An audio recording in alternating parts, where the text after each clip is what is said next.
बिस्मिल्लाहिर्रहमानिर्रहीम। Welcome to conceptual nursing academy. आज की वीडियो का टॉपिक है हमारे पास introduction to the body as a whole. ये हमारे पास एनाटॉमी एंड फिजियोलॉजी का यूनिट 1 है। ये आज के ऑब्जेक्टिव्स है जिनको हम वन बाय वन कवर करेंगे। तो सबसे पहले हम एनाटॉमी की डेफिनेशंस की तरफ आते हैं कि जब भी हम लिविंग ऑर्गेनिजम्स के बॉडी पार्ट्स के स्ट्रक्चर्स को स्टडी करेंगे तो वो हमारे पास एनाटॉमी कहलाएगी। अगर हम ह्यूमन बॉडी के स्ट्रक्चर्स को स्टडी कर रहे हैं तो वो हमारे पास ह्यूमन एनाटॉमी कहलाएगी। अगर हम किसी भी एनिमल के बॉडी पार्ट्स को हम स्टडी कर रहे हैं तो वो हमारे पास एनिमल एनाटॉमी कहलाएगी। तो ये बेसिकली हमारे पास जो है साइंस की एक सब ब्रांच है जिसमें हम डिफरेंट बॉडी स्ट्रक्चर्स को स्टडी करते हैं।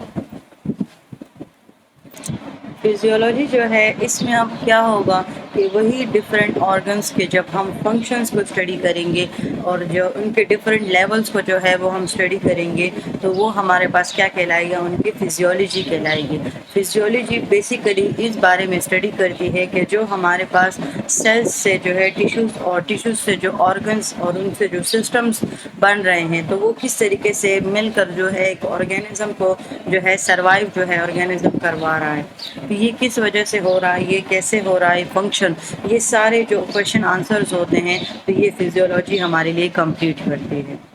हमारे पास ह्यूमन बॉडी के टोटल 11 सिस्टम्स हैं जिसमें हमारे पास जो है सबसे पहले आता है नर्वस सिस्टम और मस्कुलोस्केलेटल। मस्कुलर सिस्टम अलग है और स्केलेटल सिस्टम अलग है, लेकिन इन दोनों का आपस में ताल्लुक है, इस वजह से हम इसको एक साथ पढ़ते हैं। इसके अलावा सर्कुलेटरी सिस्टम है, रेस्पिरेटरी, गैस्ट्रो इंटेस्टिनल, इंटरग्रोमेट्री यानी skin system, urinary, immune system, reproductive, endocrine. ये हमारे पास टोटल 11 चैप्टर्स है जिनको हम फर्स्ट एंड सेकंड सेमेस्टर में कवर करेंगे। तो अब हम पढ़ते हैं कि एनाटॉमी एंड फिजियोलॉजी का आपस में ताल्लुक क्या है। तो इसका जो सबसे मेन ताल्लुक है वो ये है कि एनाटॉमी जो है वो हमें एक ब्रीफ, एक कॉम्प्रिहेंसिव स्टडी प्रोवाइड करती है बॉडी ऑर्गन्स में, जिसमें जो है एनाटॉमी जो है उनके स्ट्रक्चर्स के बारे में हमें बताती हैं और फिजियोलॉजी जो है वो हमें उनके फंक्शंस के बारे में बताती है। तो ये दोनों मिलकर स्ट्रक्चर एंड फंक्शंस जो है ये हमें बताते हैं और हमें उस ऑर्गेनिज्म के बारे में, उनके बॉडी पार्ट्स के बारे में जो है वो एक ब्रीफ नॉलेज हमें मिल जाती है। अब हमारी जो ह्यूमन बॉडी है या कोई भी ऑर्गेनिज्म की बॉडी है तो वो किस लेवल के थ्रू जो है वो बनी है। तो सबसे पहले आता है केमिकल लेवल, यानी जो सबसे स्मॉलेस्ट पार्टिकल है पूरी दुनिया में, हर एक चीज़ जो है वो एटम से मिलकर बनी है। तो एटम जो है हमारे पास वो मिलकर मॉलिक्यूल्स बनाते हैं। मॉलिक्यूल्स मिलकर जो है फिर मॉलिक्यूलर लेवल से, केमिकल लेवल से ये हमारे पास आ जाता है सेकेंड लेवल पर। तो अब केमिकल लेवल से हमारे पास सेकंड लेवल पर आ जाता है सेलुलर लेवल पे। For example smooth muscle cell हो गए, फिर बहुत ज़्यादा सेल्स मिलकर जो है वो टिश्यू बना लेते हैं, जिस तरह स्मूथ मसल्स टिश्यू इसके एग्जांपल में आ सकता है। उसके बाद जो है टिश्यूज़ लेवल पे जब आ जाएंगे तो ये अपने ऑर्गन लेवल पर चला जाएगा, जिसमें टिश्यूज़ मिलकर जो है एक ऑर्गन बना लेंगे। फिर डिफरेंट ऑर्गन्स मिलकर जो है सिस्टम लेवल पर आ जाएंगे और डिफरेंट ऑर्गन्स मिलकर सिस्टम बनाएंगे और वही 11 सिस्टम्स मिलकर जो है वो हमारे पास एक ह्यूमन बॉडी बनाएंगे। ये ऑस्की और ऑस्पी के अकॉर्डिंग भी बहुत ज़्यादा इंपॉर्टेंट है और एमसीक्यूज़ के अकॉर्डिंग भी बहुत ज़्यादा इंपॉर्टेंट है। अब जो है हम जब एनाटॉमी एंड फिजियोलॉजी करते हैं तो इसके लिए जो है वो हमने एक स्पेसिफिक एनाटॉमिकल पोजीशन जो है वो सेट की हुई है। इस बेस पर जो है वो हम बॉडी की स्टडी करते हैं। ये कैसी पोजीशन होगी कि इसमें क्या होगी, जो बॉडी होगी, अगर हम जिस भी ह्यूमन को अगर हम स्टडी कर रहे हैं तो इसमें जो ह्यूमन बॉडी होगी वो बिल्कुल इरेक्ट होगी, यानी वो बिल्कुल सीधी होगी। आप लोग इस पिक्चर से भी देख सकते हैं। और इसका जो फेस होगा वो डायरेक्टेड फॉरवर्ड होगा, यानी वो सामने की तरफ होगा। इसके जो आर्म्स होंगे वो बाय साइड होंगे और जो पाम्स ऑफ द हैंड होंगे वो मूव फॉरवर्ड करेंगे, यानी उनका जो रुख होगा वो भी आगे की तरफ होगा। जो टोस के दरमियान में फासला होगा वो भी कम होगा और ये जो फुट की डायरेक्शन है ये भी फॉरवर्ड होगी। तो ये हमारे पास जो है एनाटॉमिकल पोजीशन है जिसमें हम एक बॉडी को जो है उसकी एनाटॉमी एंड फिजियोलॉजी के बारे में जो है वो हम स्टडी कर सकते हैं। फॉर एग्जांपल अगर हमें किसी स्ट्रक्चर के बारे में जानना है तो हम अपने जो सब्जेक्ट है, जो हमारा बॉडी है, तो उसको हमने इस एनाटॉमिकल पोजीशन में जो है वो हम लाएंगे, तभी हम उसके बाद उस पर स्टडी कर सकते हैं। सुपाइन पोजीशन हमारे पास एनाटॉमिकल पोजीशन की ही एक सब पोजीशन है, जिसमें हमारे पास जो पेशेंट होता है वो बिल्कुल सीधा लेटा हुआ होता है, और ये हम डिफरेंट डिजीज़ के डायग्नोसिस के लिए, डिफरेंट असेसमेंट टेक्निक्स के लिए जो है वो हम सुपाइन पोजीशन जो है वो यूज़ करते हैं। अब बॉडी प्लान जिस तरह पोजीशन आती है, उसी तरह हमारे पास कुछ एनाटॉमिकल प्लान्स जो हैं वो हमने सेट किए हैं। ये एक ऐसे स्ट्रक्चर्स होंगे जो कि जो है हम अपने एक इमेजिनरी डाइसेक्शन करते हैं ह्यूमन बॉडी की, जिसमें हम आसानी के साथ जो है डिफरेंट स्ट्रक्चर्स को जो है वो लोकेट कर सकते हैं, डिफरेंट स्ट्रक्चर्स को फाइंड आउट कर सकते हैं। तो ये इस बेस पर जो है वो हमने इनको 3 प्लान्स में जो है वो डिवाइड किया है। एक सैजिटल प्लान, एक कोरोनल और फ्रंटल, और एक हमारे पास आता है ट्रांसवर्स प्लेन। इसमें हम इमेजिनरी जो है वो प्लेन्स ड्रॉ करेंगे और उसके अकॉर्डिंग जो है वो हम बॉडी को स्टडी करेंगे। अब आप लोग इस पिक्चर को गौर से देखें। अब इसमें जो हमारे पास सैजिटल प्लेन होता है, सैजिटल प्लेन हमारे पास जो है वो बिल्कुल हमारे स्कल के ऊपर एक सैजिटल सूचर है, उसके अकॉर्डिंग हमने ये प्लेन बनाया है। तो इसके अकॉर्डिंग हम बॉडी को जो है वो राइट एंड लेफ्ट में जो है वो डिवाइड करेंगे। कोरोनल सूचर जो है ये हमारे पास फ्रंटल लोब की साइड पर जो है सूचर होता है। इस प्लान के अकॉर्डिंग जो है हम बॉडी को जो है फ्रंट एंड बैक में डिवाइड करेंगे। एंड ट्रांसवर्स जो है हम बॉडी को बिल्कुल हाफ में से जो है वो कट करेंगे। तो इसमें जो एक हिस्सा हमारे पास अपर आ जाएगा और एक हमारे पास लोअर हिस्सा आ जाएगा। अब हमारे पास आता है सैजिटल प्लेन। ये सैजिटल सूचर के अकॉर्डिंग हमने इसको जो है प्लेन नाम दिया है, और इसमें जो बॉडी पोर्शंस होते हैं वो राइट एंड लेफ्ट में डिवाइड होते हैं। फिर इसमें हमारे पास मिड सैजिटल और पैरा सैजिटल आता है। मिड सैजिटल जो हमारे पास मीडियन है, हमारी बॉडी फॉर एग्जांपल अगर हमारी बॉडी को कोई जो है बिल्कुल हाफ से कट करता है, तो उसमें भी हमारे पास बॉडी राइट एंड लेफ्ट में होती है। तो जब हम प्लान अकॉर्डिंग बिल्कुल एग्जैक्ट मिड लाइन पर जब हम बॉडी को कट करेंगे कि बॉडी राइट एंड लेफ्ट में हो जाए, तो वो हमारे पास मिड सैजिटल कहलाता है।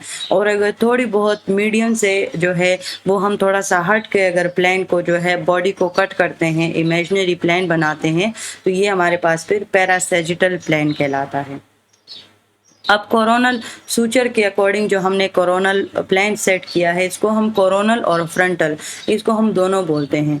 इसमें हम जो है बॉडी को जो है वो बैक एंड फ्रंट के अकॉर्डिंग जो है वो हम उसको इसमें बॉडी जो है एक बैक पे आएगी और एक फ्रंट पे आएगी। जो हमारे पास बैक है उसको हम डॉर्सल बोलते हैं, और जो वेंट्रल है, जो फ्रंट है, उसको हम वेंट्रल बोलते हैं। इसको हम पोस्टीरियर एंड एंटीरियर, ये हमारे पास डिफरेंट नाम्स हैं जो कि जो है बॉडी को बिल्कुल जो है कट, जब हम कोरोनल सूचर के अकॉर्डिंग, कोरोनल प्लेन के अकॉर्डिंग जब हम उसको कट करते हैं, तो उनके लिए हम डिफरेंट टर्म्स यूज़ करते हैं। लेकिन बात वही है कि एक का बॉडी आगे का हिस्सा होगा और एक बॉडी का पिछले वाला हिस्सा होगा।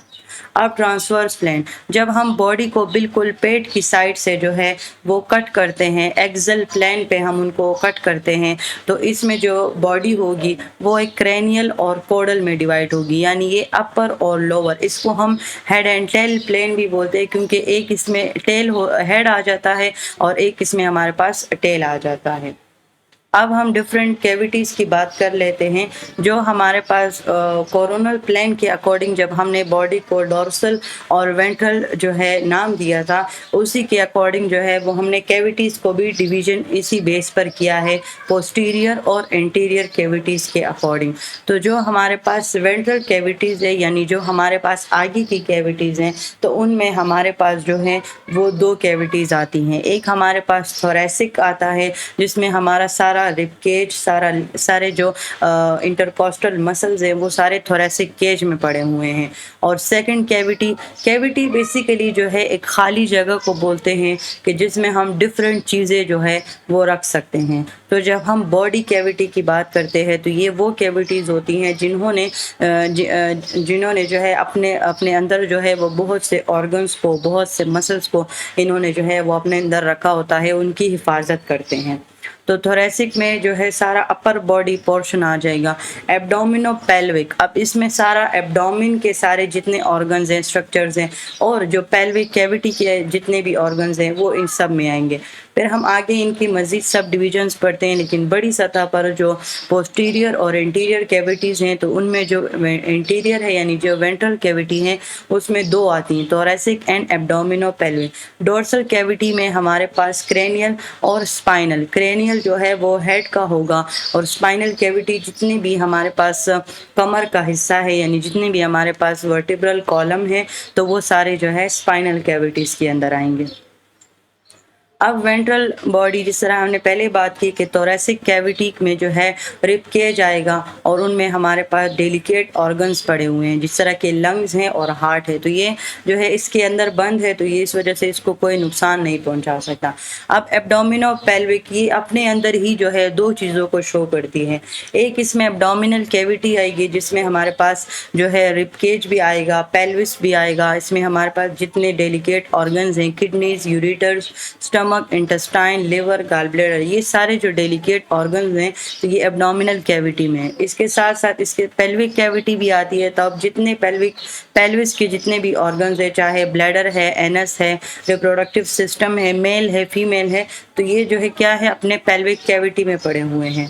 और डोर्सल जो है डोर्सल बॉडी कैविटी में हमारे पास एक क्रेनियल आ रहा था और एक स्पाइनल। क्रेनियल में जो है स्कल आएगा जिसके अंदर जो डेलिकेट ऑर्गन है वो ब्रेन है, और स्पाइनल में जितने भी हमारे पास स्पाइन है, स्पाइनल कॉर्ड है, वर्टिब्रल कॉलम, जितने भी चीज़ें हैं वो सारी स्पाइनल कैनाल में आती हैं। तो ये जो है डायग्राम के अकॉर्डिंग जो है इन्होंने आपको पहले सामने से यानी वेंट्रल जो है आपको दिखाया, जिसमें ये जो है हमारे पास क्रेनियल कैविटी है जो येलो है, और वर्टिब्रल कैविटी जो है ये सारी जो है वेंट्रल में बैक साइड पे जा रही है। अब अगर फ्रंट से देखा जाए तो ये जो हमारे पास है ये है थोरैसिक कैविटी। अब थोरैसिक कैविटी में हमारे पास मीडियास्टिनम भी है, लंग्स भी है, डिफरेंट जितने भी इसमें डेलिकेट ऑर्गन्स हैं सारे इसके अंदर हैं और महफूज हैं। उसके बाद हमारे पास आता है एब्डोमिनोपेल्विक कैविटी। अगर हम इसको साइड से देखें तो ये जो येलो आपको नज़र आ रहा है ये डोर्सल कैविटीज़ हैं, क्रेनियल और स्पाइनल, और जो आपको रेडिश नज़र आ रहा है तो ये आपके पास वेंट्रल कैविटीज़ है जिसमें थोरैसिक और एब्डोमिनोपेल्विक कैविटी आता है। अब हमने जो है बॉडी की स्टडी के लिए जो है वो हमने बॉडी को डिफरेंट क्वाड्रेंट्स में जो है वो डिवाइड किया है। इनकी जो टोटल जो है नंबरिंग है वो 4 है। तो इसमें हम जो है बॉडी को जो है अम्बिलिकल कॉर्ड जो अम्बिलिकस है हमारे पास उसके अकॉर्डिंग जो है वो हम बॉडी को स्टडी करते हैं। इसमें क्या होगा कि इसमें जो है हम एक लाइन जो है बिल्कुल प्लस का निशान हम लगाएंगे, एक बिल्कुल अम्बिलिकस के ऊपर लगाएंगे और एक हमारे पास बिल्कुल जो है उसके ट्रांसवर्स पे लगाएंगे। तो इसमें जो बॉडी होगी वो 2 क्वाड्रेंट्स ऊपर आ जाएंगे और 2 क्वाड्रेंट्स नीचे आ जाएंगे। जो राइट पे अपर और लोअर होगा वो राइट अपर क्वाड्रेंट और राइट लोअर क्वाड्रेंट हो जाएगा, और जो लेफ्ट पे होगा तो ये लेफ्ट अपर और लेफ्ट लोअर हो जाएगा। तो इसमें हम जो है हम डिफरेंट ऑर्गन्स को स्टडी करते हैं। ये हमारे पास वो ऑर्गन्स हैं जो कि जो है ऑर्गन्स जो हर एक क्वाड्रेंट में जो है मौजूद है। जिस तरीके से हमारे पास राइट अपर क्वाड्रेंट में liver, stomach, gall bladder, duodenum, ये सारे जितने भी ऑर्गन्स हैं ये हमारे पास राइट अपर क्वाड्रेंट में हैं, और जो liver, left adrenal gland, stomach, सारे जितने भी इस साइड पर ऑर्गन्स आपको नज़र आ रहे हैं तो ये सारे लेफ्ट अपर क्वाड्रेंट में हैं। और जितने आपको ऑर्गन्स यहाँ पर इस साइड पे नज़र आ रहे हैं, जिस तरह इसमें लार्ज इंटेस्टाइन है, सीकम है, अपेंडिक्स, ये सारी जो जितने भी आपको नज़र आ रहे हैं ये राइट लोअर क्वाड्रेंट है, और यहाँ पर जितने भी हैं तो ये लेफ्ट लोअर क्वाड्रेंट है। ये ओस्की के अकॉर्डिंग एक बहुत इंपॉर्टेंट स्लाइड है आप लोगों के लिए, तो आपने ये वाले ऑर्गन्स जो है वो याद रखने हैं। अब जिस तरह हमने क्वाड्रेंट्स में डिवाइड किया है तो इसी तरह जो है हम बॉडी को 9 रीजन्स में, हमारे पास रीजन्स 9 हैं, क्वाड्रेंट्स 4 हैं। बहुत से स्टूडेंट्स इस चीज़ में गलती करते हैं। तो जो हमने 4 क्वाड्रेंट्स पढ़े उसमें हमने बॉडी पर एक प्लस का निशान लगाया अम्बिलिकस की मदद से। अब 9 रीजन्स को जो है वो हम किस तरीके से डिवाइड करेंगे, उनमें जो है वो हम एक्सिलरी लाइन जो है 2 लाइन जो है वो हम ट्रांसवर्स में लगाएंगे और 2 लाइन जो है वो हम पैरेलल में लगाएंगे। फिर इन रीजन्स को ये हमारे पास टोटल 9 रीजन्स बनाएगा। जिस तरह हमने क्वाड्रेंट्स को जो है वो अपने अपने नाम दिए थे, इसी तरह जो है वो हमने क्वाड्रेंट्स को जस्ट अपर एंड लोअर के अकॉर्डिंग जो है वो डिवाइड किया था। लेकिन रीजन्स में जो है वो हम उनको डिफरेंट नाम्स हमने दिए हैं, जिसमें जो हमारे पास ऊपर वाला रीजन है तो उसको हमने राइट हाइपोकॉन्ड्रिक रीजन, फिर उसके बाद लेफ्ट हाइपोकॉन्ड्रिक रीजन, और उसके दरमियान में हमारे पास आता है जो अम्बलाइकस के ऊपर है, यानी जो अम्बलाइकल रीजन के ऊपर है तो वो एपीगैस्ट्रिक रीजन है। एपी का मतलब होता है ऊपर। उसके बाद जो अम्बलाइकल रीजन के साइड वाले रीजन्स है उनको हमने लंबर नाम दिया है। तो जो राइट लंबर रीजन हो जाएगा और जो लेफ्ट पर है तो वो लेफ्ट लंबर रीजन हो जाएगा। इसी तरह जो है अम्बलाइकल रीजन के नीचे वाला रीजन है, इसको हमने हाइपोगैस्ट्रिक रीजन का नाम दिया है। तो उसके साइड पे जो रीजन है उसको हमने इलियक रीजन का है। तो ये हमारे पास राइट इलियक रीजन है और एक हमारे पास लेफ्ट इलियक रीजन है। अब इसमें डिफरेंट ऑर्गन्स को हम स्टडी करते हैं, जिसमें राइट हाइपोकॉन्ड्रिक रीजन में हमारे पास liver, gall bladder, right kidney, small intestine. उसी तरह लेफ्ट हाइपोकॉन्ड्रिक में spleen, colon, left kidney, pancreas. 3 में जो एपिगेस्ट्रिक रीजन है जिसमें stomach, liver, pancreas, duodenum, spleen, adrenal glands. इसी तरह जो है अपने जो है हर एक रीजन के जो है अपने अपने ऑर्गन्स हैं, जिनको जो है वो अपने अपने पेपर्स और ओस्की दोनों के लिए जो है वो याद रखने हैं। इसमें आपको कोई भी रीजन पूछ सकते हैं कि ये ऑर्गन किस रीजन में है और ये ऑर्गन जो है कहाँ पर है। तो ये आपको जो है ये ऑर्गन्स के अकॉर्डिंग रीजन्स के, जब आप रीजन सीख लेंगे तो आपके लिए ऑर्गन्स याद करना बिल्कुल ईजी हो जाएगा। ये आप लोग जो है इससे स्क्रीनशॉट भी ले सकते हैं और आप इसके अपने पास रख ले, और इसके अकॉर्डिंग जो है वो अपने रीजन्स का नाम याद करना बहुत ज़रूरी है। फिर इनके ऑर्गन्स के बाद जो है वो आप लोगों ने इनके ऑर्गन्स याद करने हैं। और यही तक थी आज की वीडियो। इसमें हमने जो है रीजन्स एंड क्वाड्रेंट्स के बारे में पढ़ा, जिसमें हमारे पास 4 क्वाड्रेंट्स थे और 9 रीजन्स थे। यही हमारे पास आज की वीडियो है। Thank you so much for your attention. और ये हमारे पास एनाटॉमी एंड फिजियोलॉजी के सीरीज़ का फर्स्ट यूनिट था। इसके अलावा अगर आपको जो भी प्रॉब्लम है मेडिकल से रिलेटेड तो वो आप कमेंट करके पूछ सकते हैं।